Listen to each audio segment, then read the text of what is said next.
నేను వెళ్ళే మార్గము నా యేసుకే తెలియును.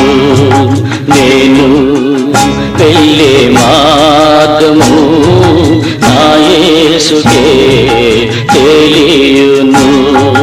శోధించబడిన మీదట నేను సువర్ణమై మారెదను.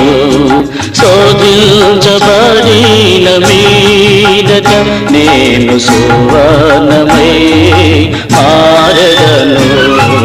నేను వెళ్ళే మార్గము నా యేసుకే తెలియును.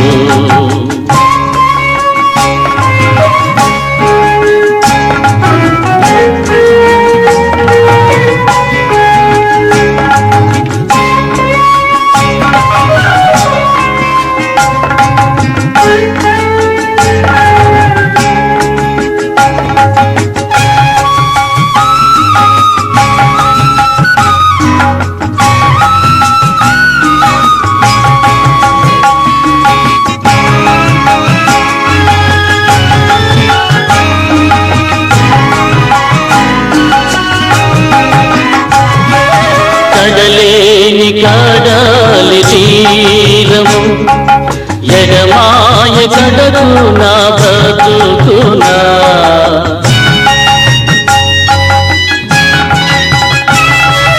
కడలేని కడలి తీరము ఎడమాయ కడకు నా బ్రతుకునా.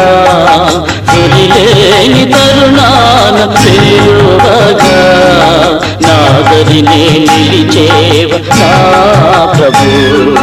గురిలేని తరుణాన పేరువగా నాగరినే నిలిచేవ నా ప్రభు.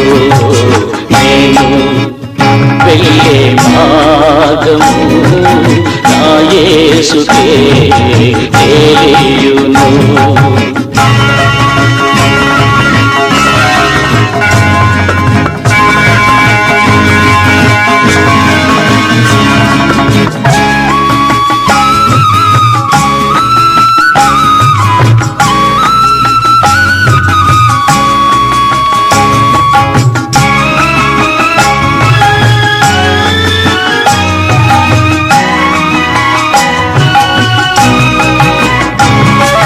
జలములలో బడినే వెళ్ళినా అవి నా మీద పారవు.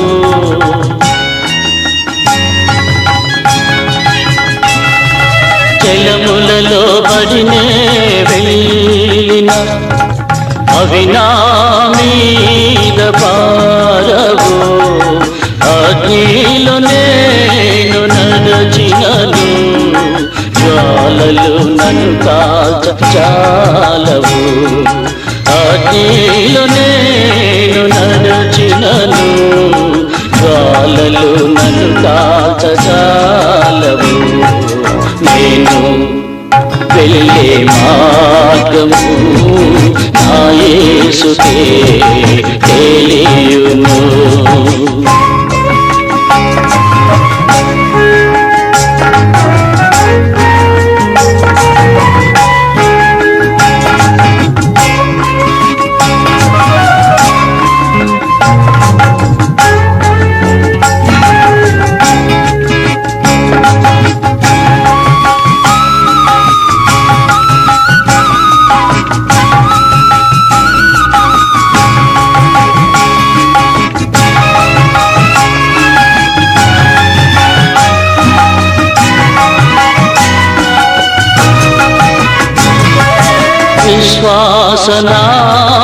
విశ్వాసనావసాగుచు పయనించు సమయాన నా ప్రభు.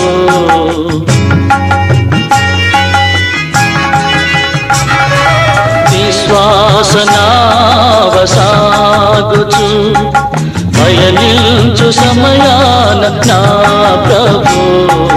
సాతాను సుడిగాలు తేపగా నా ఎదుటే నిలిచేవ నా ప్రభు. సాతాను సుడి సుడిగాలి రేపగా నా ఎదుటే నిలిచేవ నా ప్రభు. నేను వెళ్ళే మార్గము నా యేసుకే తెలియును. నేను వెళ్ళే మార్గము నా యేసుకే తెలియును. శోధించబడిన మీదట నేను సువర్ణమై మారెదను. శోధించబడిన మీదట నేను సువర్ణమై మారెదను.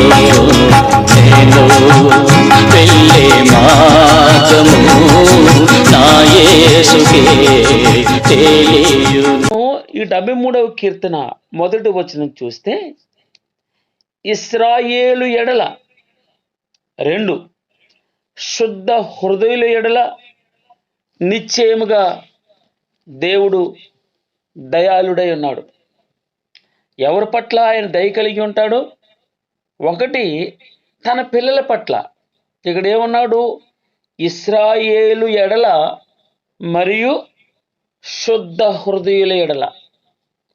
ఎవరి హృదయం అయితే శుద్ధిగా ఉంటుందో, ఎవరి హృదయం అయితే క్లీన్గా ఉంటుందో వారికి దేవుడు దయాళుడై ఉన్నాడు అని వ్రాయబడి ఉంది.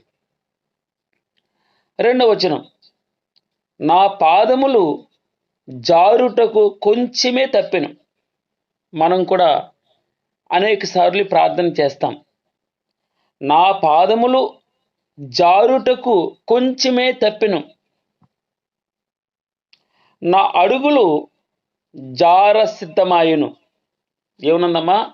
నా పాదములు జారుటకు కొంచెమే తప్పెను, నా అడుగులు జారసిద్ధమాయును అని ప్రారంభిస్తున్నాడు ప్రార్థన. అయితే మనం 116వ కీర్తన అందరికి తెలుసు. అక్కడ ఏమని వ్రాయబడి ఉంది? 116వ కీర్తన 8వ వచనం. భక్తుడు ప్రార్థన చేస్తూ 7వ వచనం, నా ప్రాణమా యెహోవా నీకు క్షేమము విస్తరింపజేసి ఉన్నాడు. ఏమన్నదమ్మా?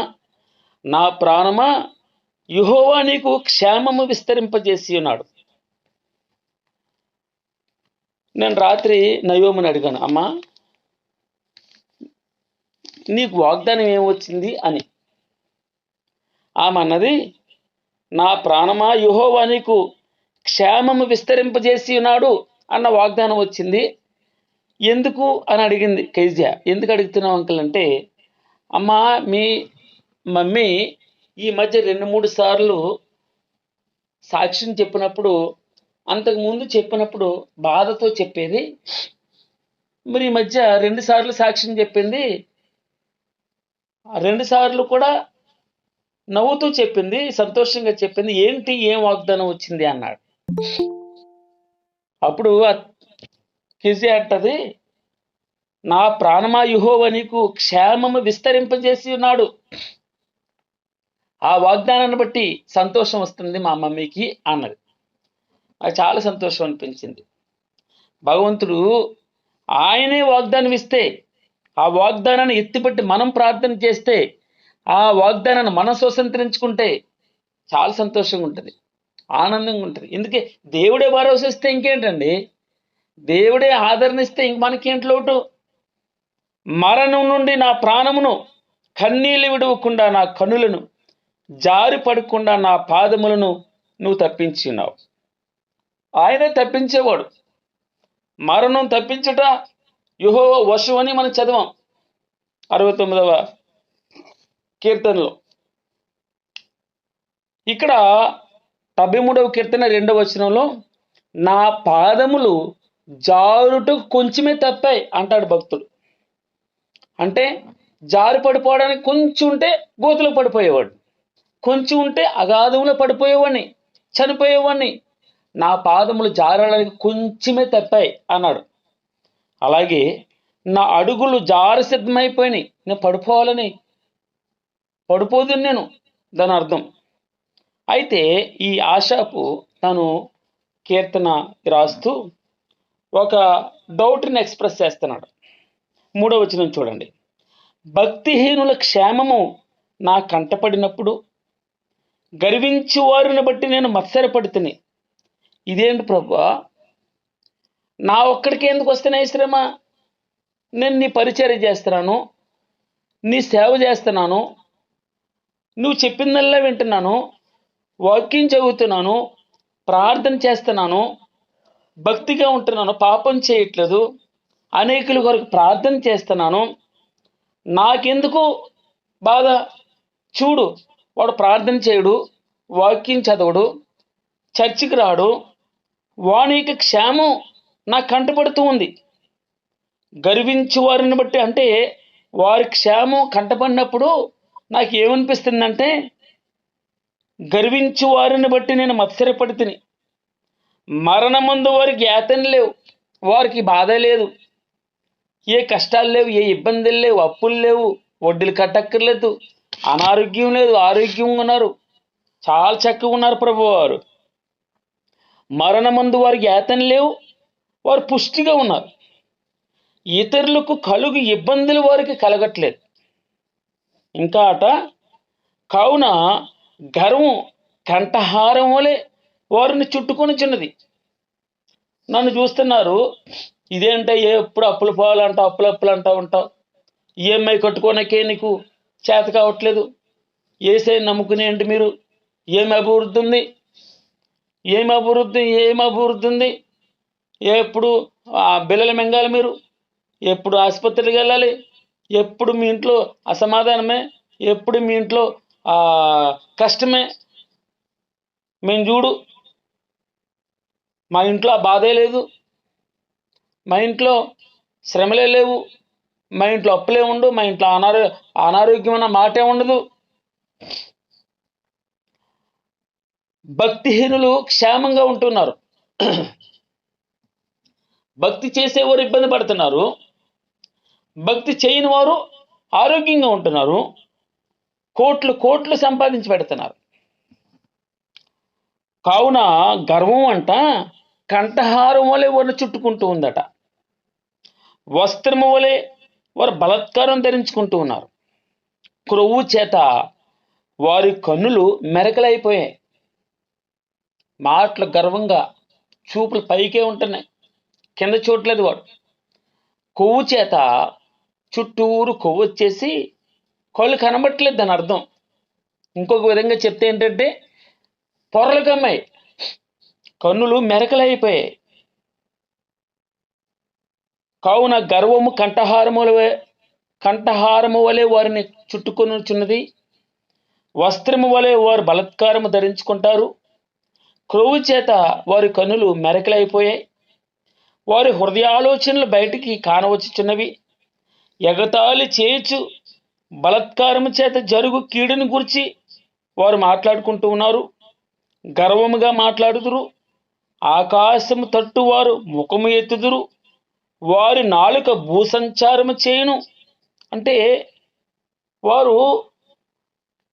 దాని అర్థం ఏంటంటే, భక్తి చేయనటువంటి వారు క్షేమంగా అభివృద్ధి చెందుతున్నారు, కోట్లు సంపాదిస్తున్నారు, కోట్ల సంపాదన, ఆరోగ్యవంతులు, చక్కని రోజు సంతోషం వారి ఇంట్లో, వారి చూపులు నేల మీద లేవు, వారి కరువుల చుట్టూ క్రొవ్వు పేరుకుపోయింది, మెరకలు ఏర్పడ్డాయట, దెబ్బలు ఏర్పడ్డాయి, పొరలు కమ్మాయి, వారు నాలుక భూసంచారం చేస్తుంది. ఏ టీవీ ఛానల్లో ఉన్నా వారే ఉంటున్నారు, ప్రపంచమంతా వారే ఏలుతూ ఉన్నారు. అన్నాడు, ఆకాశము తట్టు వారు ఎత్తుదురు, వారు నాలుక భూసంచారం చేయును, వారి జనము వారి పక్షమున చేరును. అందరూ బలాత్కారం చేసే వారి వైపే వెళ్తారు, డబ్బున్న వాడి వైపే ఉంటారు, డబ్బు లేని వాడి వైపు న్యాయం ఉన్నా నా వైపు ఎవరు ఉండరు, అందరూ తన పక్షానే ఉన్నారు. నేను న్యాయంగా జరిగించినా, న్యాయంగా మాట్లాడినా, భక్తిగా ఉన్నా, పాపం లేకుండా ఉన్నా ఎవరెవరు నా వైపు కన్నెత్తి చూడలేదు, అందరూ తన పక్షానే చేరుతున్నారు. అయితే వారు జలపానము సమృద్ధిగా చేస్తున్నారట. 11వ వచనం, దేవుడు ఎట్లు తెలుసుకొనును, మహోన్నతునికి తెలివినదా అని వారు అనుకొందురు. ఏమంటున్నారమ్మా? దేవుడు ఎట్లు తెలుసుకుంటాడు, మహోన్నతునికి తెలివి ఉన్నదా అని వారు అనుకుంటూ ఉన్నారు. గర్వం అంతగా పెరిగిపోయింది. ఇదిగో ఇట్టి వారు భక్తిహీనులు, వీరు ఎల్లప్పుడూ నిశ్చింత గలవారే ధనవృద్ధి చేసుకుంటూ ఉన్నారు. వారి దృష్టి అంతా ధనమందే. ఏమి సంపాదించుకుందామా, ఏమి తిందుమా, ఏమి త్రాగుదమా, ఎప్పుడు డబ్బు డబ్బు డబ్బు. వారి బలమదే. డబ్బు పెరుగుతూ ఉంది, వారి కళ్ళు మెరకలైపోతూ ఉన్నాయి, చుట్టూ క్రొవ్వు పెరుగుతూ ఉంది, గర్వం వస్తూ ఉంది, వారి మాటలు, వారి నాలుక భూసంచారం చేస్తూ ఉంది. అందరిని వారి పక్షాన్ని తిప్పేసుకున్నారు. భక్తుడు నా పాదములు జారుటకు కొంచెమే తప్పెను, నా అడుగులు జార సిద్ధమైను. మొట్టమొదటి మాట మాట్లాడాడు ఇశ్రాయేలు ఎడల, వారి పిల్లల ఎడల. అలాగే రెండవది శుద్ధ హృదయుల ఎడల, శుద్ధ హృదయుల ఎడల నిశ్చయముగా దేవుడు దయాళుడు అని చెబుతూ, అయ్యో భక్తిహీనుల క్షేమం నాకు కంటపడినప్పుడు నాకు మత్సరం అవుతుంది, అసూయ అవుతుంది. ఏంటి ప్రభువా, నా బ్రతుకేంటి, ఈ కష్టాలన్నీ నాకే ఎందుకు రావాలి, నేనే ఎందుకు వడ్డీలు కడుతూ ఉండాలి, నా ఇంట్లో ఎందుకు ఆసుపత్రి బిల్లులు అవుతున్నాయి, ఎందుకు నాకు ఈ శ్రమ. రాత్రి ఈ ఒక సాక్ష్యం నేను వింటూ ఉన్నాను. 73వ కీర్తన ధ్యానం చేస్తున్నాను. ఒక సాక్ష్యం వింటూ ఉన్నాను. సుజాత నాయక్, గుర్రపు బండ. వారు ఎక్కడమ్మా, నల్గొండ జిల్లా, గొప్ప దైవజనుడు. వారు 3 పిల్లలు అమెరికాలో చదివిస్తున్నాడు. భార్య భర్తలిద్దరూ ఇక్కడ పరిచర్య చేస్తున్నారు, అనేకులకు సువార్త ప్రకటిస్తున్నారు. అయితే దేవుని నమ్ముకుని గొప్ప కుటుంబం, వారు అనేకుల కొరకు ప్రార్థనలు చేస్తున్నారు. అనారోగ్యం ఉన్న వారికి ప్రార్థన చేస్తున్నారు. అప్పుల బాధల్లో ఉన్నటువంటి వారిని బయటికి తీసుకొచ్చారు. ఆయాసంలో ఉన్న వారందరూ, అసమాధానంగా ఉన్న వారందరూ, పాపంలో ఉన్న వారందరికీ అనేకులకు స్వార్థ చెప్పి మారు మనసు వచ్చిన తర్వాత బాప్తిస్మం ఇస్తూ వచ్చారు. చక్కని పరిచర్య జరుగుతుంది. అయితే చూడండి, విచిత్రంగా వారు 3 పిల్లలు అమెరికాలో కాలిపోయారు. ఒక ఇంట్లో క్రిస్మస్కి, అంటే క్రిస్మస్ ట్రీస్ పెట్టేటప్పుడు వారి ఇంట్లో వారు ఓనర్తో పాటు వీరు 3 కూడా కాలిపోతారు. 3 చనిపోయారు. 2019లో జరిగింది. ప్రపంచమంతా వారు ఆ ఇంటి వైపు చూసింది ఆ రోజున. అయితే ఆ తల్లిగారు సాక్ష్యం చెప్తుంది. ఆ తల్లిగారు సాక్ష్యం చెప్తూ, అయ్యో అందరికీ ప్రార్థనలు నేను చేశానే, ఈ రోజున నా 3 బిడ్డలు చనిపోయారు. ఎలా తలెత్తుకోను ప్రభువా, ఎలా నేను సాక్ష్యం చెప్పను, ఎలా ప్రార్థనలు నడిపించాలి, ఎలా చర్చ నడిపించాలి. నిజంగా నేను ఆ సిచ్యువేషన్లో ఉంటే మనం తట్టుకోలేం. కానీ భగవంతుడు తనకి అసలు మనం దేనికోసం వెతకాలో చెప్తుంది ఆమె సాక్ష్యం. దేనికోసం వెతకాలి? నువ్వు భగవంతుని వెతుకుతున్నావా, భగవంతుడు ఇచ్చే దీవెనలు వెతుకుతున్నావా? దేనికోసం రావాలి ఇతరులు చర్చికి? భగవంతుని కోసం రావాలా? భగవంతుడు ఇచ్చే దీవెనల కోసం రావాలా? భగవంతుని వెతకాలా? భగవంతుడు ఇచ్చే ఆశీర్వాదాలు వెతుకుతావా? నేను ముగింపులో ఆమె సారాంశాన్ని మీకు చెప్తాను. 11వ వచనం, దేవుడు ఎట్లు తెలుసుకొనును, మహోన్నతునికి తెలివి ఉన్నదా అని వారు అనుకుంటూ ఉన్నారు. ఇదిగో ఇట్టి వారు భక్తిహీనులు, వీరు ఎల్లప్పుడూ కూడా నిశ్చింత గలవారై ధనవృద్ధి చేసుకుంటూ ఉన్నారు. నా హృదయమును నేను శుద్ధి చేసుకుని వ్యర్థమే. ఏమంటున్నాడు? వారి క్షేమాన్ని చూస్తూ నాకు చాలా అసూయపడుతుంది. ఎందుకు ప్రార్థనలు చేయాలి, ఎందుకు వాక్యం చదవాలి, ఎందుకు గూగుల్ మీట్లోకి వచ్చి 5 గంటలకే రావాలి, ఎందుకు ప్రార్థనలకు వెళ్ళాలి, ఎందుకు పరుగులెత్తుకుంటూ పరిశుద్ధంగా బ్రతకాలి, పరిశుద్ధంగా బ్రతకాలి. నా హృదయమును నేను శుద్ధి చేసుకుని ఉండుట వ్యర్థమే. ఎందుకు దుఃఖించాలి? ఎందుకు మారు మనసు పొందాలి? ఎందుకు పాపక్షమాపణ పొందాలి ప్రభువు దగ్గర? నా హృదయమును నేను శుద్ధి చేసుకుని ఉండుట వ్యర్థమే. 13వ వచనం, 73వ కీర్తన 13వ వచనం. నా చేతులు కడుక్కొని నిర్మలుడినయునుట వ్యర్థమే. దినమంతయు నాకు బాధ కలుగుచున్నది, ప్రతి ఉదయమున నాకు శిక్ష వచ్చుచున్నది. చూడండి, భక్తుడు ఎంత వ్యసన పడుతున్నాడు. కష్టం అండి. సేవ అనేది అంత ఈజీ అయింది కాదు. అంత భగవంతునితో బ్రతకడం, క్రైస్తవ జీవితం శ్రమతో కూడుకుంది. యేసయ్య నమ్ముకుంటే సుఖంగా వెళ్ళిపోతుంది, హ్యాపీగా ఉండదు, బాధలు ఉండవు, బంధులు ఉండవు. దాని అర్థం ఏంటో తెలుసా? మనం యేసయ్యని వెతకట్లేదు. అప్పుడు యేసయ్య ఇచ్చే ఆశీర్వాదం గురించి ఆలోచన మంది. ఈ రోజున మన చూపు 73వ కీర్తన బట్టి భగవంతుని మీదకి వెళ్ళాలి, ఆయన మీదకి వెళ్ళాలి మన దృష్టి అంతా. నేను ముందరికి వెళ్తాను. దినమంతయు నాకు బాధ కలుగుచున్నది, ప్రతి ఉదయమున నాకు శిక్ష వచ్చుచున్నది. ఇలాగూ ముచ్చటింతునని నేను అనుకొని నేడలా నేను నీ కుమారుల వంశమును మోసపుచ్చడిన వాడు నగుదును. అయినను దీనిని తెలుసుకొనవలెనని ఆలోచించినప్పుడు నేను దేవుని పరిశుద్ధ స్థలంలోనికి పోయి నా అంతమును గూర్చి ధ్యానించే వరకు ఆ సంగతి నాకు ఆయాసకరముగా ఉండెను. అయితే వారి క్షేమం గురించి ఆలోచిస్తున్నాను, నా యొక్క సిచ్యువేషన్ గురించి ఆలోచిస్తూ వస్తున్నాను. వారు ఎలా అభివృద్ధి చెందుతున్నారు, ఎలాగ ఎకరాలు కొంటున్నారు, ఎలాగన బిల్డింగ్ల మీద బిల్డింగ్లు వేస్తున్నారు, ఎలాగన కోట్లు కోట్లు కూడబెడుతున్నారు, వారు ఏ విధంగా ఆరోగ్యంగా ఉంటున్నారు, వారు చనిపోయినప్పుడు అసలు బాధే లేకుండా చనిపోతున్నారు, ఆసుపత్రికి వెళ్ళక లేకుండా సంతోషమైన మరణాలు వస్తున్నాయి. నా ఇంట్లో నాకు రోజు బాధే. ఏమన్నాడమ్మా? దినమంతయు నాకు బాధ కలుగుచున్నది, ప్రతి ఉదయమున నాకు శిక్ష వచ్చుచున్నది. నాకు ఇప్పటికీ నేను దైవజనుడు అనగా మా పాస్టర్ గారిని జ్ఞాపకం చేసుకుంటాను. చాలా మట్టుకు మరి ఎంతమందికి ఎలాగ అనిపించేదో వారికి తెలియదు, కానీ నాకు ఆయనతో బాగా సాన్నిహిత్యమైన తర్వాత ఏ రోజున ఆశీర్వాదం గురించి మాటే లేదు. రోజు అప్పు గురించే మాట, రోజు వడ్డీల వల్లే వారి గురించే మాట. నేను ఎప్పుడైనా ముచ్చటించేటప్పుడు ఎప్పుడు అనారోగ్యం గురించే, ఎప్పుడు బిల్లలే. మీకు అర్థమవుతుందమ్మా నేను మాట్లాడుతున్నాను? ఎప్పుడు దైవజనుడు బిల్లలే, టాబ్లెట్స్ ఎంత డబ్బా ఉండేది, ఏ టాబ్లెట్ దేంట్లోంచి తీసుకుంటాడో, ఎలా వేసుకుంటాడో, ఎలా జ్ఞాపకం అని అనుకునేవాడిని. 4-5 రకాల బిల్లలు తీసుకోవడం, వేసుకోవడం. 17 సంవత్సరాలు 18 సంవత్సరాలు ఇన్సులిన్ తీసుకున్నాడండి. రోజు కష్టమే.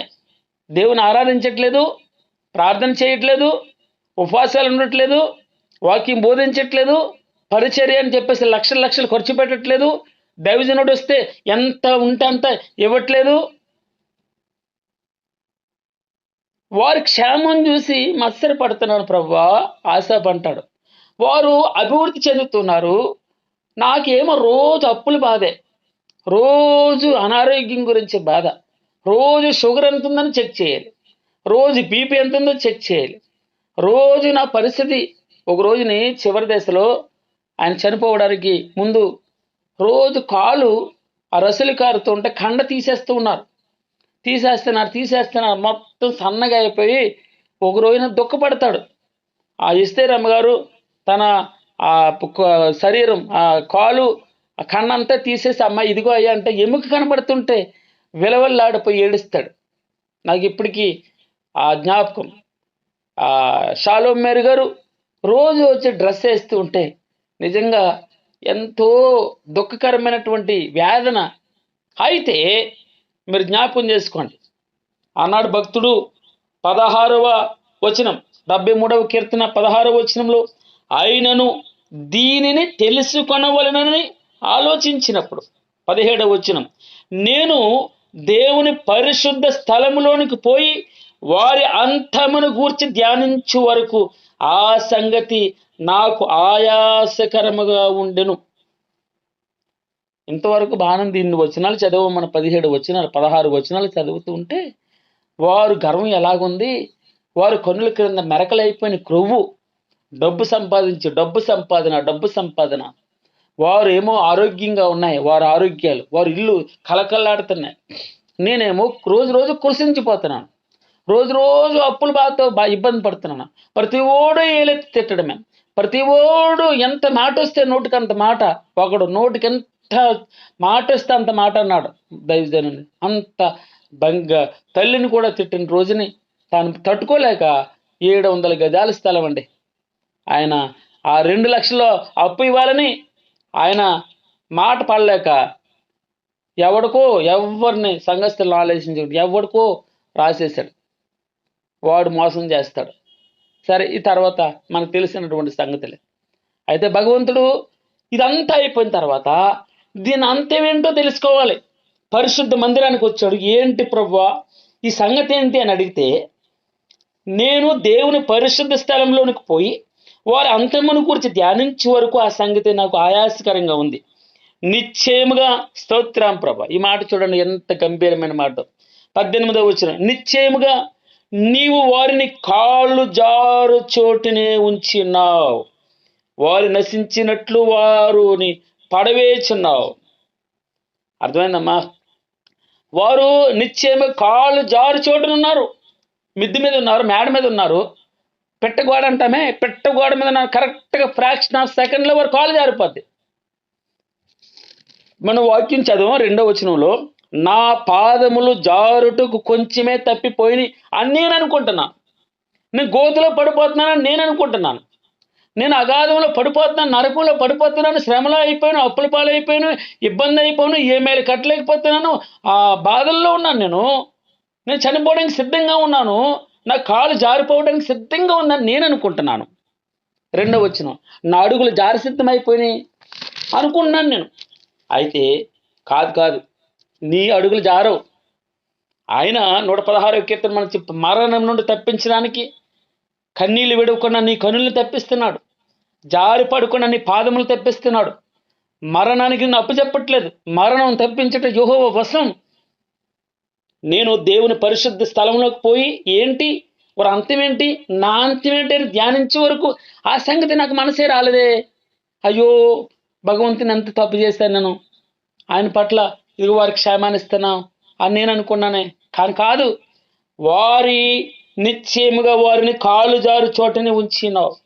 భగవంతుని ఆశ్రయించిన వానికి డిఫరెంట్ చెప్తున్నాడు. నిశ్చయముగా నువ్వు వారిని కాలు జారు చోటనే ఉంచినావు, వారు నశించినట్లు వారిని పడవేచున్నావు. 19వ వచనం, క్షణమాత్రములోనే వారు పాడైపోవుదురు, మహాభయము చేత వారు కడమట్ట నశించెదరు. మేలుకొనిన వాడు తాను కన్న కలను మర్చిపోనట్లు ప్రభువా నీవు మేలుకొని వారి బ్రతుకును తృణీకరించు. ఎలా ఉందంటే వారి క్షేమం, వారి డబ్బు, కోటీశ్వర్లు అయితే అవ్వచ్చు కనుక, ఎంత పెద్ద హోదాలో ఉన్నా ఉండొచ్చు కనుక, భగవంతుడు ఏమన్నాడంటే రాత్రి కలగన్నాడంట, ఉదయం ఆ కళ ఏమిటో ఏం కలగన్నాడో మర్చిపోయినట్టు ఉంటుందంట వారు అంతం. అర్థమవుతుందన్నమాట.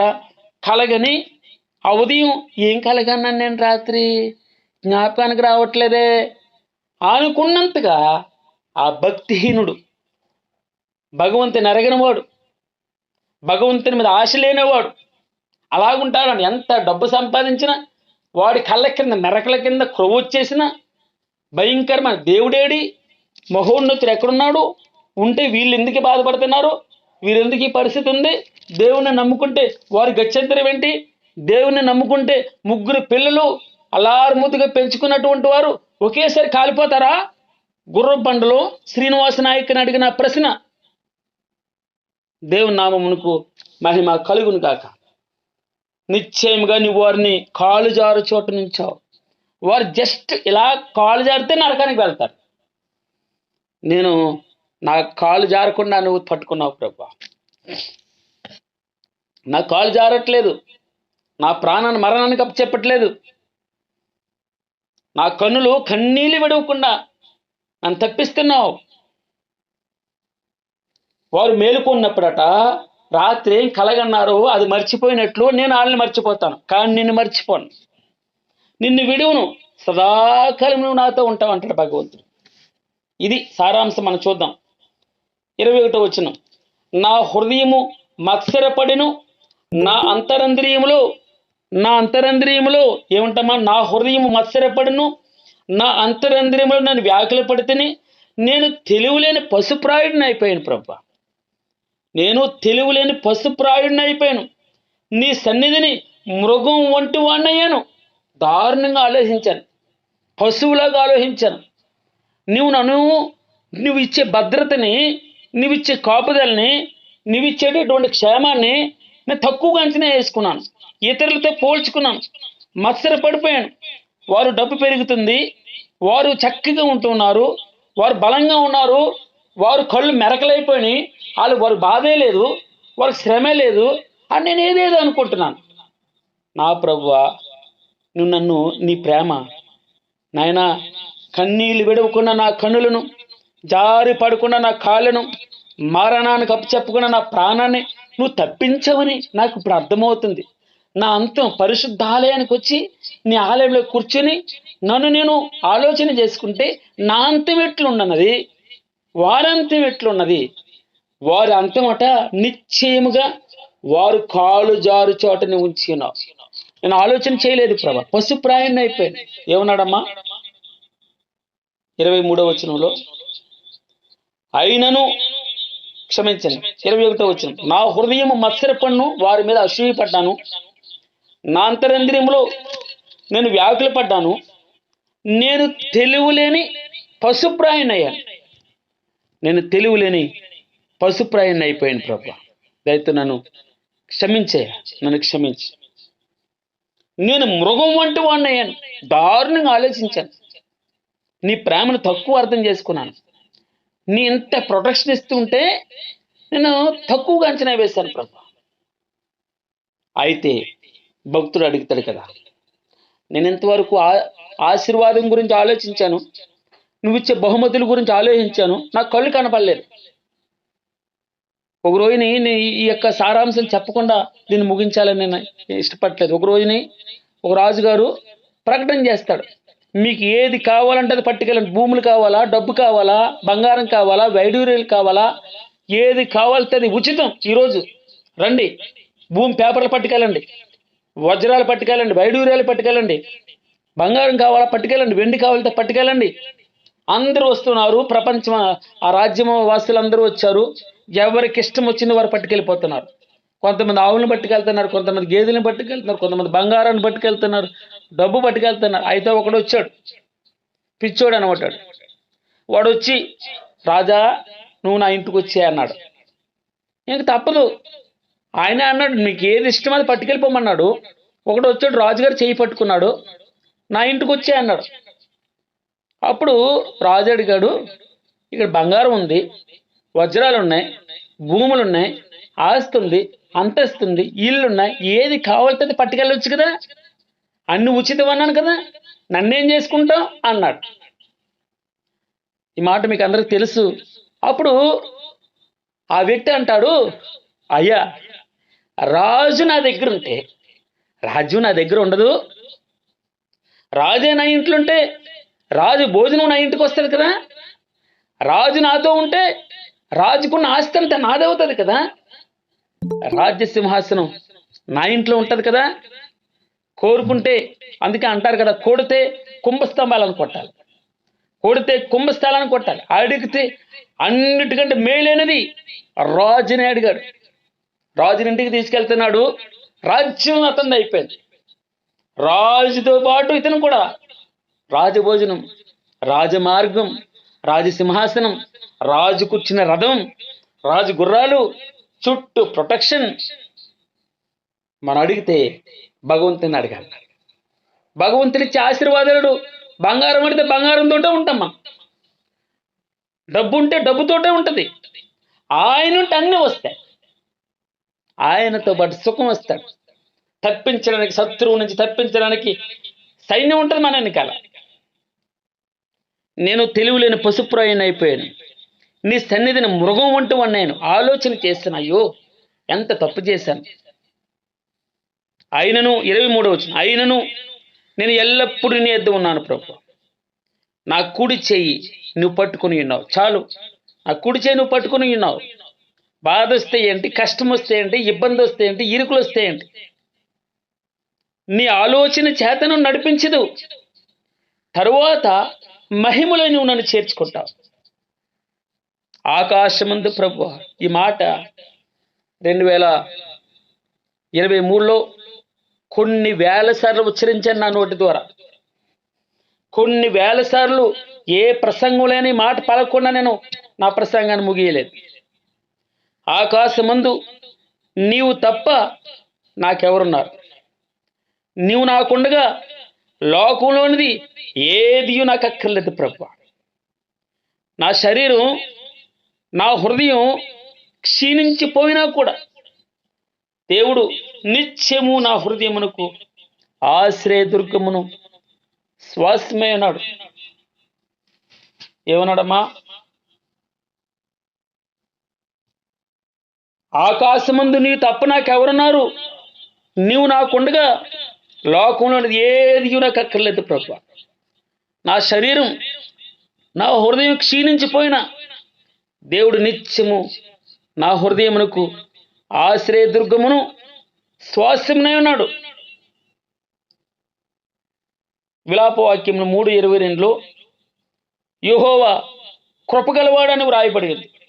ఆయన వాత్సల్యత ఎడతెగక నిలిచినది గనుక మనము నిర్మూలము కాకున్న వారము అంటాడు అక్కడ విలాపవాక్యములు 3:22లో. అనుదినము ప్రభువా ఆయనకు నూతనంగా వాత్సల్యత నా పట్ల నీ పట్ల పుడుతూ ఉందట. నువ్వెంతైనా నమ్మదగిన వాడు ప్రభువా. యెహోవా నా భాగమని నేను అనుకొనుచున్నాను. నా శరీరం, నా హృదయం క్షీణించిపోయిన దేవుడు నిత్యము నా హృదయమునకు ఆశ్రయదుర్గమును తరువాత స్వాస్థ్యమునై ఉన్నాడు. నా భాగం, నా ఆస్తి, నా దేవుడే నా ఆస్తి. రాజుని ఎందుకు చేయి పట్టుకున్నాడు? ఒట్టట్టుగా పట్టుకుని వెళ్ళాడు ఆ ఇంటికి. ఆయన నా ఆస్తి. యెహోవా నా భాగమని, నా భూమని, నా డబ్బని, నా బంగారం అని. 1 కేజీ బంగారం పక్కనెట్టి భగవంతునిగా ఇదిగో బైబిల్ పక్కన పెట్టి ఏది కోరుకుంటారు అని అడిగితే ఎవరైనా మరేం కోరుకుంటారు? బంగారం కోరుకుంటారా? బైబిల్ కోరుకుంటారా? బైబిల్ తర్వాత కొనుక్కొచ్చిలే, బంగారం పట్టుకెళ్తాం కదమ్మా. జనరల్గా నానుడి. యెహోవా నా భాగమని నేను అనుకొనుచున్నాను. ఆయన యందు నేను నమ్మిక ఉంచుచున్నాను. తన్ను ఆశ్రయించు వారు ఎడల ఆయన దయాళుడమ్మా. తన్ను వెదుకు వారి ఎడల ఆయన దయచూపువాడు. మన కీర్తన 16వ అధ్యాయం 5వ వచనం చదవం.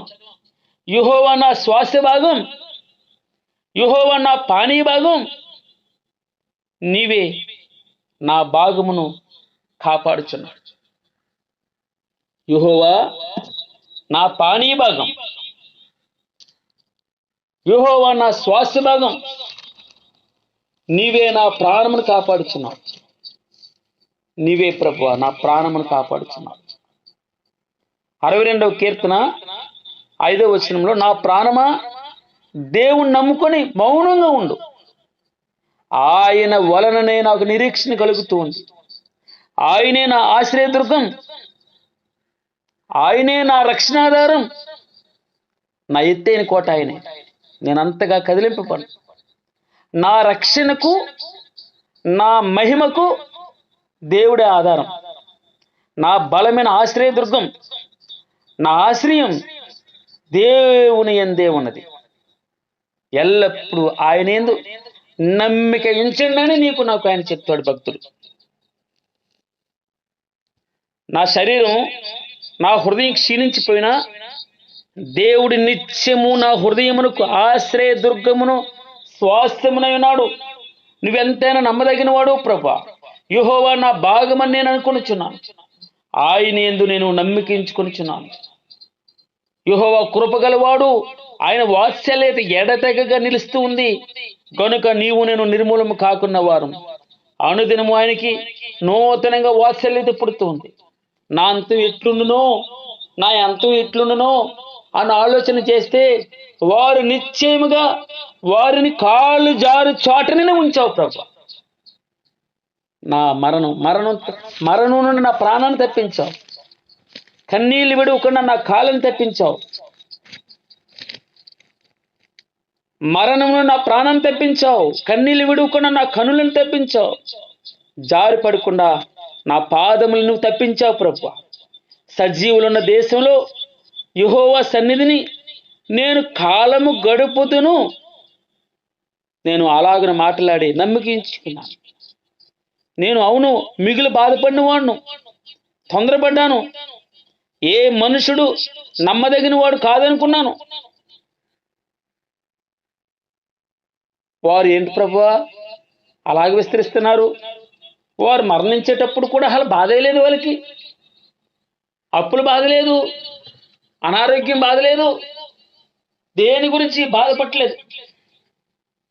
ఇదేంటి, నాకు ఈ శ్రమ ఏంటి, నాకు అప్పులేంటి, నా బాధ ఏంటి, నాకు అనారోగ్యం ఏంటి, ఎవరు 10 పైసలు ఇస్తారని వారు చేతుల వైపు చూస్తున్నాను, నాకు ఈ బాధ ఏంటి ప్రభువా? ఈ మాట 25వ వచనం 73వ కీర్తన 25వ వచనం, నిన్ను ఆదరించును గాక. రాజు మనతో ఉంటే దేనికి లోటు ఉండదమ్మా. ఆకాశమందు నీవు తప్ప నాకెవరున్నారు? నీవు నాకుండగా లోకంలోనిది ఏది ఇవ్వద్దు ప్రభు. నీ ఆశీర్వాదం కొరకు చూద్దామా, ఆయన కొరకు చూద్దామా, ఆయన ఇంట్లో పెట్టుకుందామా, ఆయన ఇచ్చే ఆశీర్వాదాన్ని పెట్టుకుందామా? ఆయన ఉంటే ఆ శ్రమైనా సంతోషంగా ఉంటుంది, బాధ అయినా సంతోషంగా ఉంటుంది, ఏ ఇబ్బంది అయినా సంతోషంగానే ఉంటుంది. ఆయన్ని ఆహ్వానిద్దాం, ఆయనతో ఉన్నాం. ఆయన ఇచ్చే ఆశీర్వాదం వైపు పరుగులు పెట్టు, అరులు చాచొద్దు, ఆయన్ని సంపాదించుకోవడానికి. అందుకే ఫిలిప్పీలకు రాసిన పత్రిక 3:7 అయినను ఏవేవి నాకు లాభకరములై ఉండునో వాటిని క్రీస్తు నిమిత్తం అన్నిటినీ నష్టంగా ఎంచుకున్నాను. అయినను ఏవేవి నాకు లాభకరములై ఉండునో వాటిని క్రీస్తు నిమిత్తం నష్టంగా ఎంచుకున్నాను. నిశ్చయముగా నా ప్రభువైన యేసుక్రీస్తుని గూర్చిన అతి శ్రేష్టమైనటువంటి జ్ఞానం నిమిత్తమే, ఆ జ్ఞానాన్ని సంపాదించుకోవాలని, ఆయన సంపాదించుకోవాలని సమస్తమును నష్టంగా ఎంచుకుని ఉన్నాను. క్రీస్తుని సంపాదించుకుని ఏమంటాడమ్మా? క్రీస్తుని సంపాదించుకుని చాలు. ఏ విధము చేతనైనను మృతుల్లో నుండి నాకు పునరుద్ధానం కలగాలని, ఆయన మరణ విషయంలో సమాన అనుభవం గలవాడనే ఆయనను ఆయన పునరుద్ధాన బలాన్ని ఎరిగి నిమిత్తం ఆయన శ్రమంలో పాలుగా ఉండాలని సమస్తమును నష్టపరుచుకుని వాటిని పెంటతో సమానముగా ఎంచుకొనిచున్నాను అంటాడు భక్తుడు. నేను క్రీస్తుని పోలి నడుచుకున్నట్లు మీరు నన్ను పోలి నడవండి అన్నాడే అపోస్తలుడైన పౌలు గారు అంటాడు. సమస్తమును నష్టపరుచుకుని వాటిని పెంటతో సమానంగా ఎంచుకున్నాను. ఇప్పుడు మనం చూస్తాం 16వ కీర్తన 2వ వచనంలో, నీవే ప్రభువుడు ప్రభువా, నీకంటే క్షేమాధారం ఏదీ లేదని యెహోవాతో నేను మనవి చేసుకుంటూ ఉన్నాను. భక్తుడు అంటాడు ఏమని? నీవే ప్రభువుడు ప్రభువా, నీకంటే నాకు క్షేమాధారం ఏదీ లేదని యెహోవా నేను నీతో మనవి చేసుకుంటూ ఉన్నాను. నీ యందు నేను నమ్మకించినాను. ఉదయాన్నే నీ కృప వార్తను గురించి నాకు వినిపింపయ్యా. నీ వైపు నా మనసు నేను ఎత్తుకొనిచున్నాను. నాకు ఇంకా నిశ్చయిత పుట్టించు. నేను నడవలసిన మార్గం నాకు తెలియజేయి. 143వ కీర్తన 10వ వచనంలో అంటాడు, నీవే నా దేవుడు ప్రభువా, నీ చిత్తానుసారంగా ప్రవర్తించడానికి నాకు నేర్పము తండ్రి. దయగల నీ ఆత్మ సమభూమి గల ప్రదేశమందు నన్ను నడిపించునుగాక. కీర్తన 43:5 నా ప్రాణమా నీవేళ కృంగి ఉన్నావు, నాలో నీవేళ తొందరపడుచున్నావు. దేవుని యందు నిరీక్షణ ఉంచుకో. ఆయన నా రక్షణకర్త, నా దేవుడు. ఇంకను నేను ఆయన్ను స్తుతిస్తాను. 44 కీర్తన 6వ వచనంలో, నేను నా వింటిని నమ్ముకోను, నా బలాన్ని నమ్ముకోను, నా కత్తియు నన్ను రక్షింపజాలదు. నా ప్రభువా, నీ దక్షిణ హస్తమే, నీ బాహువే, నీ ముఖకాంతియే నాకు విజయాన్ని కలుగజేస్తుంది. అందుకే ప్రభువా, సదాకాలం యెహోవా యందు నా గురి నిలుపుచున్నాను. నీ వైపే చూస్తున్నా నా కళ్ళు. సదాకాలం యెహోవా యందు నా గురి నిలుపుచున్నాను. ఆయన నా కుడి పార్శ్వమందు ఉన్నాడు కనుక నేను కదల్చబను. అందువలన నా హృదయం సంతోషిస్తుంది, నా ఆత్మ హర్షిస్తూ ఉంది, నా శరీరం కూడా సురక్షితంగా నివసిస్తుంది. ఆకాశం ముందు నీవు తప్ప నాకెవరున్నారు? నీవు నాకుండగా లోకంలోని ఏది వద్దు ప్రభువా. నా శరీరం కృషించిపోయినా, నా హృదయం క్షీణించిపోయినా, నిత్యము నా హృదయమునకు ఆశ్రయదుర్గమై ఉన్నావు. నీవు నా స్వాస్థ్యమై ఉన్నావు, నువ్వు నా స్వాస్థ్యమై ఉన్నావు ప్రభా. సదాకాలం యెహోవా యందు నా గురి నిలిపించున్నాను. ఆయన నా కుడి పార్శ్వన ఉన్నాడు. 11వ వచనంలో 16వ కీర్తన, జీవ మార్గమును నాకు నీవు తెలియజేస్తావు ప్రభువా. నీ సన్నిధిని సంపూర్ణ సంతోషం కలదు. నీ సన్నిధిని సంపూర్ణమైన సంతోషం కలదు. నీ కుడి చేతులు నిత్యము సుఖములు కలవు. స్తోత్రం ప్రభు. ఒక రిఫరెన్స్ చూస్తాను చూడండి. 1 యోహాను పత్రిక 3వ అధ్యాయం 1వ వచనంలో, 1 యోహాను పత్రిక 3వ అధ్యాయము 1వ వచనం, మనము దేవుని పిల్లలమని పిలువబడినట్లు తండ్రి మనకెట్టి ప్రేమ అనుగ్రహించిన. చూడండి, మనము దేవుని పిల్లలమే. స్తోత్రం ప్రభు. మనము దేవుని పిల్లలమని పిలువబడినట్లు తండ్రి మనకెట్టి ప్రేమను అనుగ్రహించును. చూడండి, మనము దేవుని పిల్లలమే. నిన్న ఒక చిన్న వీడియో చేస్తూ ఉన్నాను. కాయగూరలు తీసుకొచ్చి వీడియో చేస్తే చూసే వారికి వింతగా ఉంటది. కానీ ప్రభువా, సింహ పిల్లలు, పరాక్రమము గల బలమైనటువంటి సింహ పిల్లలు వేట కొరకు గర్జిస్తూ ఉన్నాయి. అయినా కూడా ప్రభా, ఆ సింహ పిల్లట దేవుని చేతిలో నుండి తమ ఆహారమును తీసుకొన చూచుచున్నవి అని వ్రాయబడింది 104వ కీర్తనలో. దాని అర్థం ఏంటో తెలుసమ్మా? ఆయనతో ఉంటే మనం ఎప్పుడు మనం 68వ కీర్తన, ఆయనకి మనకు సదుపాయాలు కలుగజేస్తున్నాడట. ఏం కలుగజేస్తున్నాడమ్మా? సదుపాయాలు. అనుదినము ఆయన మా భారం భరిస్తూ ఉన్నాడు. ఆయనే చూసుకుంటాడు. ఎవరిని తీసుకెళ్తే? బంగారాన్ని తీసుకొస్తే కాదు, ఆశీర్వాదం కోసం మనం తపన పడితే కాదు, భగవంతుని సంపాదించుకోవాలి. నాకు ఏవేవి లాభకరములై ఉండునో వాటిని భగవంతుని నిమిత్తం నష్టంగా ఎంచుకున్నాను. సమస్తమును నష్టపరుచుకుని వాటిని పెంటతో సమానంగా ఎంచుకున్నాను. నా దేవుడు నా ఇంట్లో ఉండాలి. యోహాను పత్రిక 1 యోహాను పత్రిక 4:19 మనం చూస్తాం. ఆయనే మొదట మనల్ని ప్రేమించాడు, మనం ప్రేమించలేదు, మనం చేసుకోలేదు. మనం చనిపోతూ ఉంటే బట్ట రాసి వాడు లేడు, మనకి ఉప్పు రాసి వాడు లేడు, రక్త మరకలతో చూడని అసహ్యంగా ఉన్నాం. ఆయనే నా దగ్గరికి వచ్చాడు, బ్రతకమని చెప్పాడు. ఆయనే నా దగ్గరకు వచ్చి బ్రతకమని చెప్పాడు. నా గురించి పట్టించుకున్నాడు. 1 యోహాను పత్రిక 5:14 చూడండి ఒక మాట, ఆయనను బట్టి మనకు కలిగిన ధైర్యం ఏదనగా ఆయన చిత్తానుసారముగా మనం ఏది అడిగినా కూడా ఆయన మనమన్నవి ఆలకించున్నది. మనం మాట వింటాడు, ఆయన మన ప్రార్థన ఆలకిస్తాడు. మనము ఆయనను అడిగినను ఆయన మనవి ఆలకించిన మన మెరిగిన ఎడల మనం ఆయనను వేడుకున్నవి మనకు కలిగినవని ఎరుగుదు. ఆయనని బట్టి మనకు కలిగిన ధైర్యం ఏదనగా ఆయన చిత్తానుసారముగా మనం ఏది అడిగినా కూడా మనకు అనుగ్రహింపబడతాయి. అందుకే భక్తుడు అంటాడు 17వ అధ్యాయం 15వ వచనం, నేనైతే నీతి గలవాడినై నీ ముఖ దర్శనం చేస్తాను. నేను మేలుకొనినప్పుడు నీ స్వరూప దర్శనంతో నా ఆశను తీర్చుకుంటాను. ఇర్మియా గ్రంథం 33:11 ఉంటుంది. యెహోవా మంచివాడు. ఎవరమ్మా ఆయన? యెహోవా మంచివాడు. ఆయన కృప నిరంతరం ఉంటది. యోవేలు గ్రంథం 2వ అధ్యాయం 21 అంటాడు, దేశమా భయపడక సంతోషించి గొంతులు వేయి, యెహోవా గొప్ప కార్యములు చేస్తాడు. పశువులారా భయపడకండి, గడ్డి బేలలో పచ్చిక ములుస్తాయి, మరలా చెట్లు ఫలిస్తాయి, అంజూరపు చెట్లు కాయలు కాస్తాయి, ద్రాక్ష చెట్లు సమృద్ధిగా ఫలిస్తాయి. సియోను వాసి జనులారా ఉత్సహించి మీ దేవుడు యెహోవాను సంతోషించండి. తన నీతిని బట్టి ఆయన తొలకరి వర్షాన్ని మరలా కురిపిస్తాడు.